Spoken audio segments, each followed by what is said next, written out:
नमस्कार. आज आपण प्रसिद्ध लेखक वि. स. खांडेकर यांची अतिशय अप्रतिम अशी अमृतवेल ही कादंबरी पाहणार आहोत.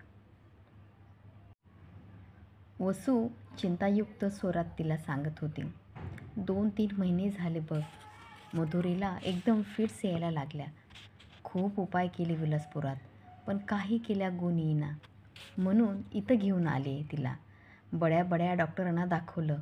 त्यांनी सांगितलं, सारी औषधं दिली. आता बरं आहे तिचं. पण माझं मन काही अजून थाऱ्यावर येत नाही बाई. वाटलं परत जाताना एक चांगली मावशी घेऊन जावं मधुरीसाठी.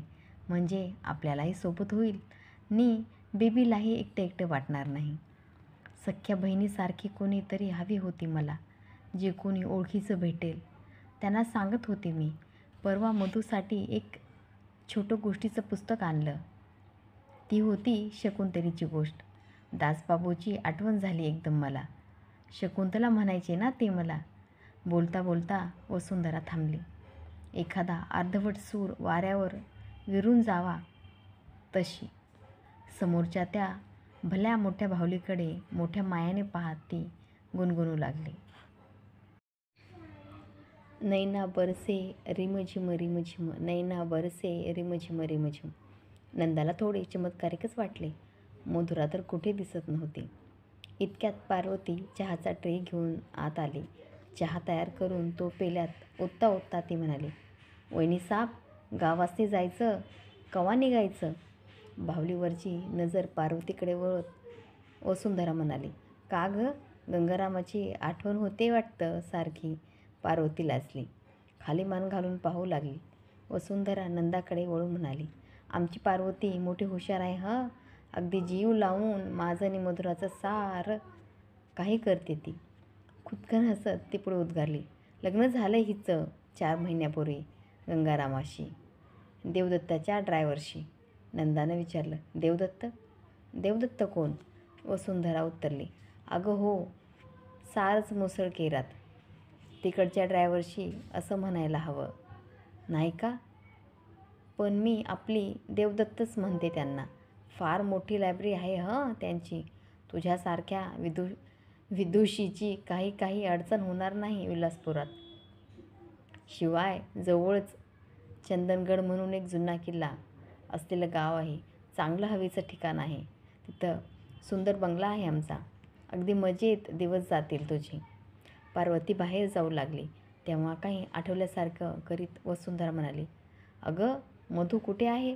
बघ, तिला म्हणावं मावशी आली तुझी, नंदा मावशी. चहा घेता घेता नंदा मनात म्हणत होती, मुलीच्या दुखण्यानं फारच हळवी झाली दिसते वसू. आपण हिच्याबरोबर 4-6 महिने राहिलो तर तिला बरं वाटेल. तिचं मन स्थिर होईल. निदान वसूसाठी तरी आपल्याला विलासपूरला जायला हवं. मधुरीची किलबिल बाहेरून ऐकू येऊ लागली तिला. तेव्हा वसुंधरा म्हणाली, नंदा, 4-6 दिवसात निघायचं हं आपण इथनं. बाकीची माणसं अगं गाडीने येतील. तू, मी आणि मधू नि पार्वती गाडीनं जाऊ. मग मी करीत मधुरा आत धावत आली.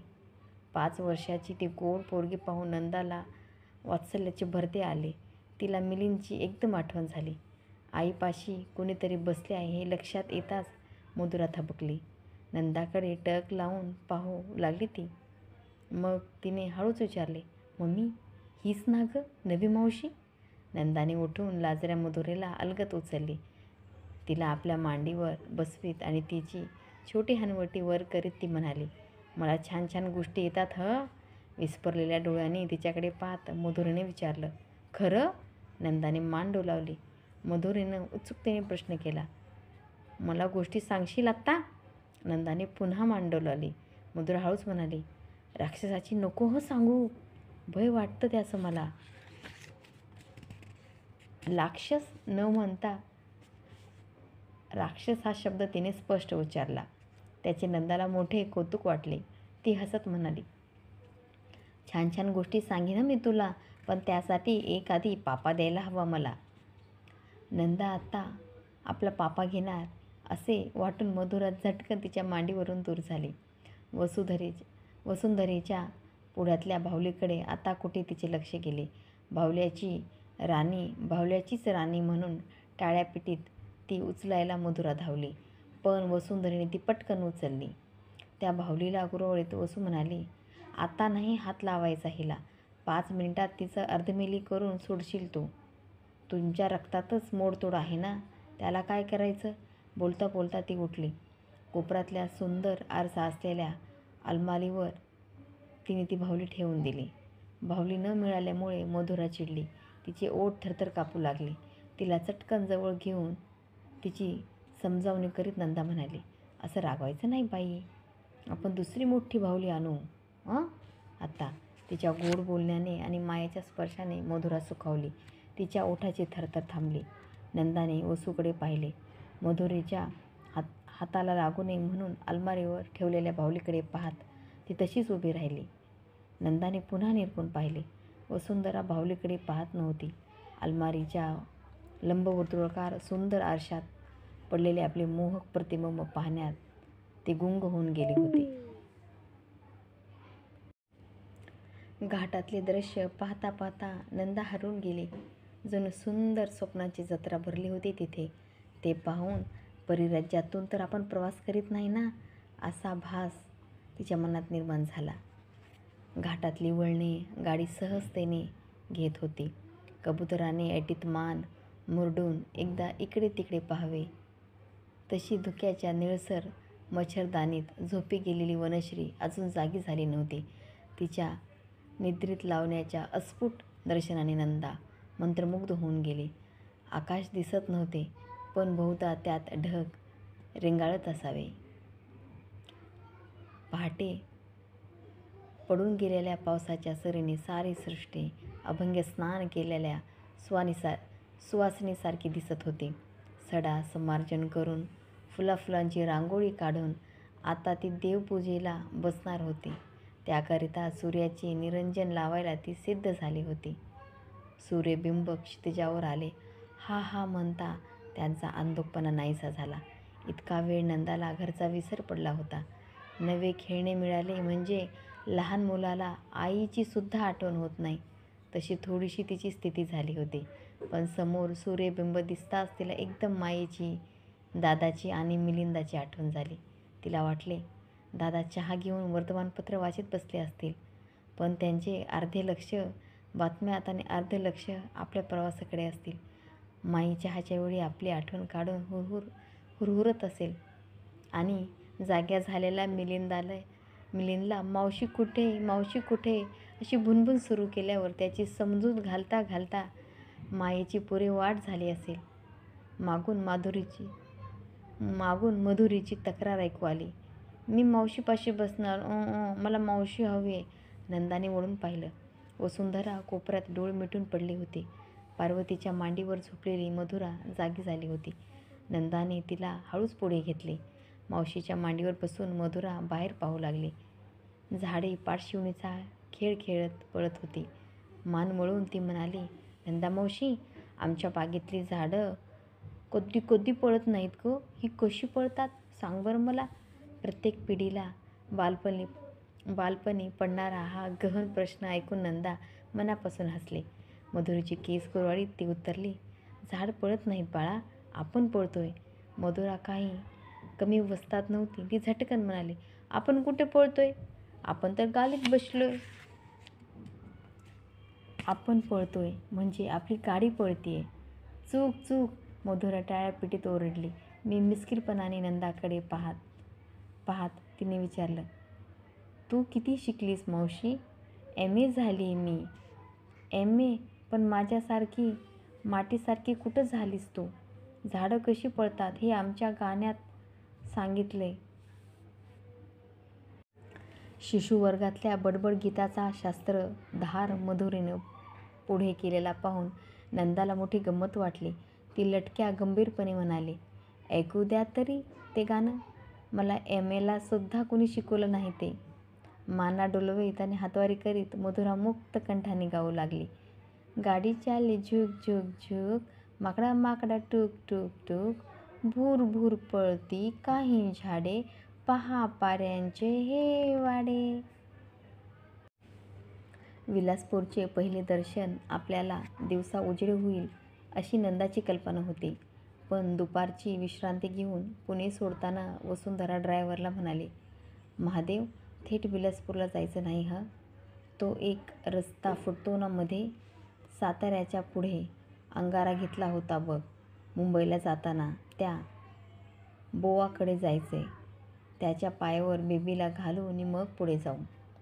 महादेवाने मान हलवली. त्यांचे चक्र फिरू लागले. मात्र त्या चक्रापेक्षाही अधिक वेगाने नंदाच्या विचारचक्राचे भ्रमण सुरू झाले. मुंबईतल्या बड्या डॉक्टरांना मधुरीची प्रकृती दाखवून वसुंधरा परत चालली आहे. मधुरीच्या येणाऱ्या फिट्स त्यांच्या औषधाने थांबल्या आहेत. मग वसुंधरा या अंगाऱ्या धुपाऱ्याच्या नादी का लागली आहे? मधुरीला ज्यांच्या पायावर घालून पुढे जायचं होतं तो मांत्रिक गावाजवळच्या टेकडीवरच्या भूतनाथाच्या देवळाकडे गेल्याचं कळलं. गाडी तिकडे वळली. पण टेकडीवर गाडी नेण्याजोगा रस्ता नव्हता. सारी खाली उतरली आणि पायी चालू लागली. टेकडी फार उंच नव्हती, मात्र तिच्यावर गर्द झाडे होती. महादेव त्या मांत्रिकाला शोधायला पुढे गेला. मधुरा नंदाची बोट धरून लगबगीने चालू लागली. पार्वती व तिच्या मागून वसुंधरा हळूहळू टेकडी चढू लागल्या. त्या गर्द झाडीत एक पाखरू उंच आकाशात शीळ घालीत होते. दूर गेलेल्या एखाद्या सोबत्याला साद घालावी तशी ती शीळ ऐकून मधुरा वेडावून गेली. मावशी, ते पाखरू मला दाखव, असा तिने हट्ट धरला. नंदाही ती शीळ घालणारे अपरिचित पाखरू पाहायला उत्सुक झाली होती. सारा जन्म मुंबईत गेल्यामुळे पाखरांचे आवाज संध्यारंगा इतकेच विविध असतात याची कल्पना नव्हती तिला. मधुरेचा हात घट्ट धरून त्या दाट झाडीत डाव्या बाजूला ती शिरली. शीळ ज्या दिशेने येत होती तिकडे ती वळली.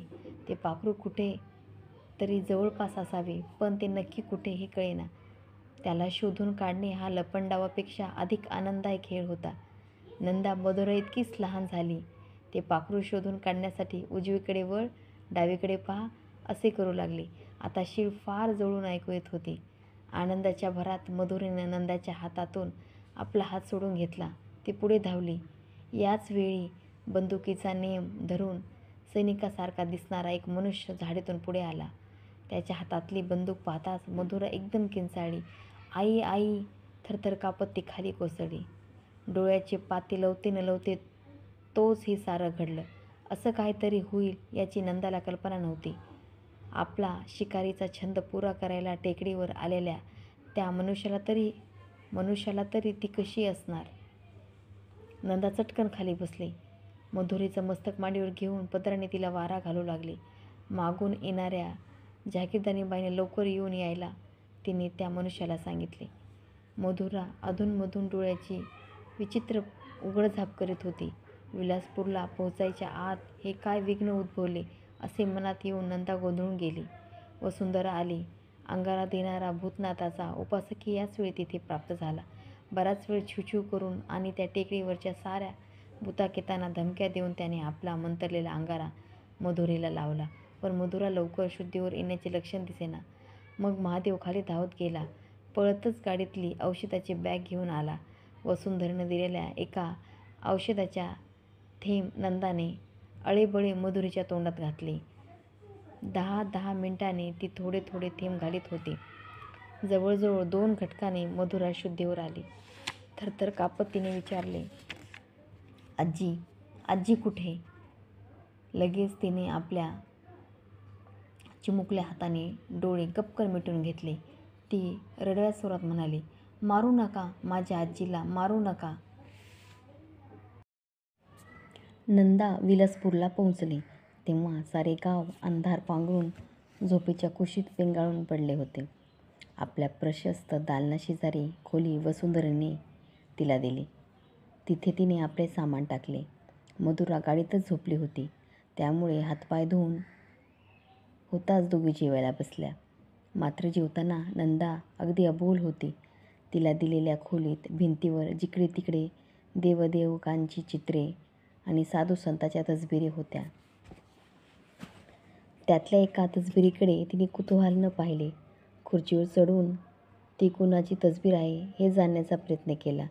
तसबिरीच्या खालच्या अक्कलकोट स्वामी ही अक्षरे मोठ्या कष्टाने तिने वाचली. जेवत असताना तिची नजर अधूनमधून सभोवताली भिरभिर फिरत होती.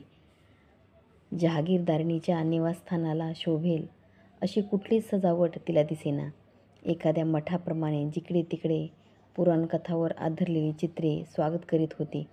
एका गूढ अद्भुत जगात तिला ओढून नेत होती. चित्रविचित्र वेशातल्या साधू संतांच्या तसबिरीचे इथेही उणीव नव्हती. ती काहीच बोलत नाही असे पाहून वसुंधरेने विचारले, भिंतीकडे काय बघतेस ग पुन्हा पुन्हा? हसण्याचा प्रयत्न करीत नंदा म्हणाली, तू फार धार्मिक झालेली दिसतेस अलीकडे, एखाद्या आजीबाईसारखी. तिचा रोख वसुंधरेला कळला. शून्य दृष्टीने समोरच्या तसबिरीकडे पाहत ती म्हणाली, हा माझा बंगला नाही नंदा, मामांची रात होते म्हणे पूर्वी. त्यांची आठवण म्हणून सासूबाईंनी त्यांच्या वेळीची सारी सजावट तशीच ठेवली आहे. तुझे मामांजी मोठे देवभक्त होते वाटतं. कुणास ठाऊक, देवदत्ताच्या लहानपणीच ते गेले. ते बुवा वैराग्याचा फार नाद होता म्हणे त्यांना. इतकी वर्ष झाली पण सासूबाईंना काही त्याचा विसर पडलेला नाही. मुद्दाम इथं राहतात त्या. त्यांच्यासारखी प्रतिव्रता कुठे आहेत त्या? त्या रात्री जेवत बिवत नाहीत का? तीर्थयात्रेला गेल्या आहेत त्या. वरचेवर जातात अशा वर्षातनं 6 महिने इथे नसतातच. पण मधुरेला फार लळा दिसतोय आजीचा. हा प्रश्न विचारताना भूतनाथाच्या टेकडीवरीलचा दुपारचा विचित्र प्रसंग नंदाच्या डोळ्यासमोर उभा राहिला. बंदुकीचा नेम धरून पाखराची शिकार करणारा तो माणूस एकदम पुढे आला. त्याला पाहून मधुरा घाबरली. आधीच तिला फिट्स येत होते, त्यामुळे भीतीने तिला मूर्छा आली. यात मुलखावेगळी काही नव्हते, पण शुद्धीवर आल्यावरचे तिचे ते शब्द, मारू नका, माझ्या आजीला मारू नका, त्या उद्गाराचा अर्थ काय होता? तिच्या तोंडनी शब्द काय यावेत? ती काहीतरी अशब्द बोलली असेल का? का तिच्या या उद्गारामागे काहीतरी गुपित लपलेलं आहे? नंदाच्या प्रश्नाचे वसुंधरेने उत्तर दिले नाही. ती हातातला घास चिवडीत नंदाची नजर चुकवीत होती. दोघींची दृष्टादृष्ट झाली तेव्हा वसूचा चेहरा गोरामोरा झाला आहे हे नंदाच्या लक्षात आलं. ती विचारमग्न झाली. जेवण आटपल्यानंतर नंदा आपल्या खोलीकडे जायला निघाली तेव्हा वसुंधरा तिला जवळ ओढून तिच्या गळ्यात हात घालीत म्हणाली, मला फार भय वाटते बाई इथे. मामाजीचं भूत या बंगल्यात फिरत असतं म्हणे. माझ्या काही दृष्टाला पडलं नाही ते इथे कधी, पण मन उगीच धास्तावल्यासारखं होतं. तुला आग्रह करून मी घेऊन आले ती रात्रंदिवस जेव्हा भावाच्या मैत्रिणीची मला सोबत हवी म्हणून. माझ्याच दालनात झोपायचं हं तू?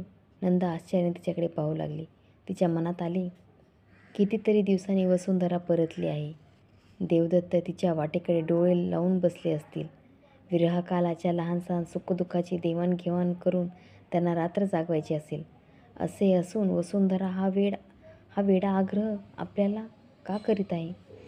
वसुंधरेला येऊन इतका वेळ झाला तरी ते इथे फिरकले कसे नाहीत? नंदाने चाचरत सूचक प्रश्न केला. देवदत्त परगावी गेलेत वाटतं. कुणाला ठाऊक? वसुंधराने तुटकपणे उद्गारली. लगेच पार्वती, अगं पार्वती अशा हाका मारीत बाहेर गेली. नंदा अधिकच बुचकळ्यात पडली. मधुरेला फिट्स येतात म्हणून तिची प्रकृती दाखवायला वसुंधरा मुंबईला गेली होती. मधुरा परत आली आहे हे कळताच मुलीच्या मायेने देवदत्ताने लगेच इकडे यायला नको होते का? असा काय लांब आहे त्यांचा बंगला? मध्ये फक्त एक बाग आहे. मगाशी आपण वरांड्यात उभे होतो तेव्हा पार्वतीने आपल्याला त्यांचा बंगला दाखविला नाही का? का वसू मुंबईला जाण्यापूर्वी नवरा बायकोचं कडाक्याचं भांडणं झालं? छे, आपली अक्का म्हणते असं. जशी लहानपणी बहिणीची गट्टी तुट्टी तशी लग्न झाल्यावर नवऱ्यांशी. श्रावणातल्या ऊन पावसाचा, प्रेम आणि कलह यांचा पाठशिवणीचा खेळ सुरू असतो पती पत्नीच्या जीवनात. असला रुसवा फुगवा का इतके दिवस टिकतो? नाही. वसुंधरा पार्वतीला वरांड्यात खुर्च्या टाकायला सांगून गेली. दोघीही बाहेर गेल्या. मूकपणाने रात्रीचे गूढ रहस्य सौंदर्य पाहू लागल्या. पावसाळा केव्हा संपला होता, पण आज अचानक आभाळ काळ्या ढगांनी गच्च भरून गेले होते. लांब रुंद कुरण मेंढ्याची गजबजून जावे तसे ढगात लपलेल्या पावसाला शिवून धावत येणारा वारा शरीर रोमांचित करीत होता. समोरच्या देवदत्तच्या बंगल्यात गाणे बजावणे सुरू असावे. वाद्याचे मधुर नाचरे सूर झोपी गेलेल्या बागेतल्या फुलांच्या कानात कुर्र करीत या बंगल्यापर्यंत येऊन पोहोचत होते. त्या गोड सुरांनी नंदाच्या मनातील 6 वर्षापूर्वी संमेलनाची आठवण जागी केली. वसुंधरेचा हात हातात घेऊन ती म्हणाली, किती वर्ष झाले ग तुझे ते ओ सजना गाणं ऐकून. फार ऐकावंसं वाटतंय पुन्हा. ते ऐकव ना प्लीज. आणि या आकाशासारखं धुंद होऊन झोपी जावं. तिच्या हातातून आपला हात सोडून घेत वसुंधरा थंडपणे म्हणाली, गाणं म्हणावंसं वाटत नाही ग आता. काय झाले मला देव जाणे. सोनचाफ्याची फुलं मला किती आवडायची. तुम्ही मैत्रिणी हसत होता तरीही ती मी माळत असे. पण आता त्याच्या वासानं मन धुंद होत नाही. लाल गुलाबाचं तर भयच वाटतं मला. त्याचा तो रंग पाहिला म्हणजे रक्ताची आठवण होते. कुणीतरी मुक्या प्राण्याच्या रक्ताची.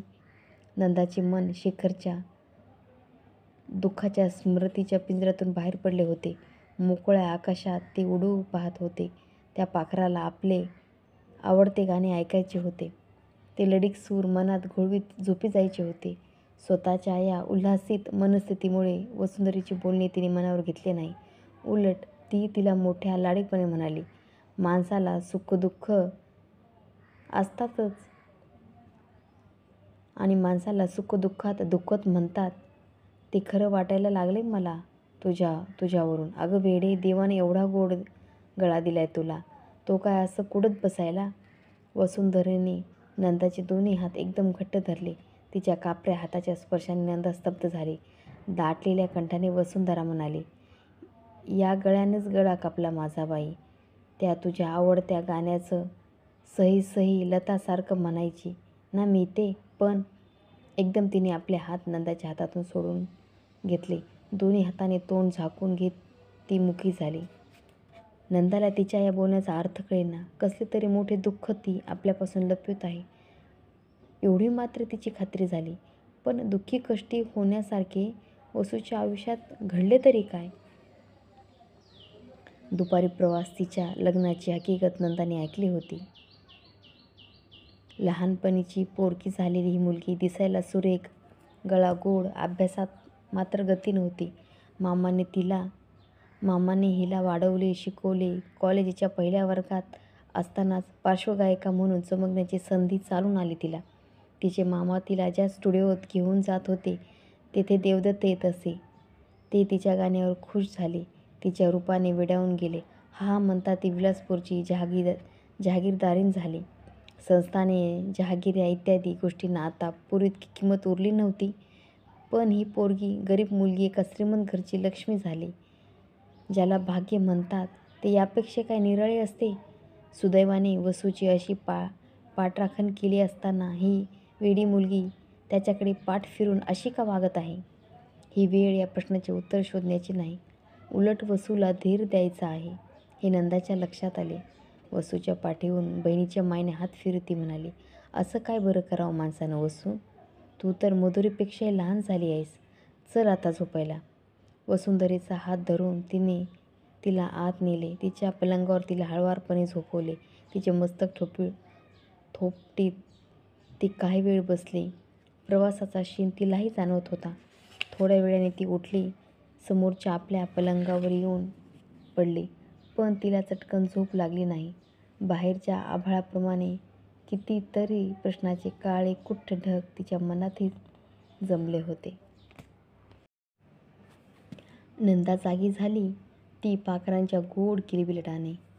1-2 मिनिटे तिचे मन गोंधळूनच गेले. हा किलबिलाट आपण स्वप्नात तर ऐकत नाहीत ना असे तिला वाटले. आळस देता देता, माई चहा झाला का ग, हा प्रश्न अस्फुटपणे तिच्या मनात डोकावून गेला. पाखरांचा किलकिलाट आता अधिकच ऐकू येऊ लागला. त्यातली कावळ्याची कावकावसुद्धा यावेळी कर्कश वाटत नव्हती. जणू नाना प्रकारची पाखरे आपला मधुर वाद्यमेळ वाजवीत होती आणि त्या कावळ्याचा उंच आवाज उठून दिसत होता. आपण मुंबईला नसून विलासपुरात आहोत हे आता तिच्या कुठे लक्षात आलं आणि ती मनातल्या मनात हसली. समोरच्या पलंगावर सुंदर निळसर मच्छरदाणीत वसुंधरा आणि मधुरा शांतपणे झोपल्या होत्या. त्यांच्याकडे तिने पाहिलं. चोर पावलाने ती बाहेर आली. तोंड धुवून पार्वतीने दिलेला सुरेख गरम चहा तिने घेतला. मग पाय मोकळे करण्याकरता ती उठली. बंगल्याच्या पायऱ्या उतरताना समोर जे दृश्य दिसले त्यामुळे आपण विशाल सागराच्या तळाशी फिरणारी एखादी मत्स्यकन्या आहोत असा भास तिला झाला. वर खाली भोवताली धुक्याचा समुद्र पसरला होता. नाजूक रेशमी निळसर ओलसर धुके तान्ह्या बाळाच्या कुरुळ्या जावळासारखे. बाहेर रात्रभर पावसाची झिमझिम सुरू असावी त्यामुळे हवेतला सुखद गारवा शरीराप्रमाणे मनालाही गुदगुल्या करीत होता. नंदा आपल्या खोलीकडे परतली.